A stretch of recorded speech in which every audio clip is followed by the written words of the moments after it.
ગઢડા નગરપાલિકાના પ્રમુખ પદેથી હિતેશ પટેલે 9 માસના ટૂંકા ગાળામાં રાજીનામું આપતા ગઢડાના રાજકારણમાં ગરમાવો દેખાણો હતો. રૂબરૂ કલેક્ટર કચેરીએ જઈ પ્રમુખ પદેથી રાજીનામું આપ્યું હતું. તેમણે 5/3/25ના રોજ બિનહરીફ પ્રમુખ પદ મેળવ્યું હતું, પરંતુ 9 માસના ટૂંકા ગાળામાં રાજીનામું આપતા લોકોમાં તર્ક વિતર્કની ચર્ચા સાંભળવા મળી હતી. નગરપાલિકાના પ્રમુખ તરીકે 5/3/2025 મેં પદ ગ્રહણ કર્યું હતું. સમય જતાં એવું લાગ્યું કે અંગત કારણોસર મેં આ મારું રાજીનામું આપેલ છે.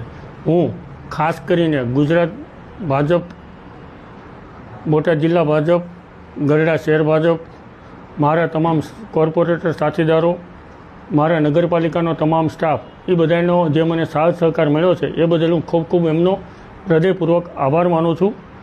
અને અમારા અંગત કારણોસર મેં આ રાજીનામું આપેલ છે. હવે નેક્સ્ટ પાર્ટી જે નિર્ણય લેશે એ અમને શિરોમાન્ય હશે.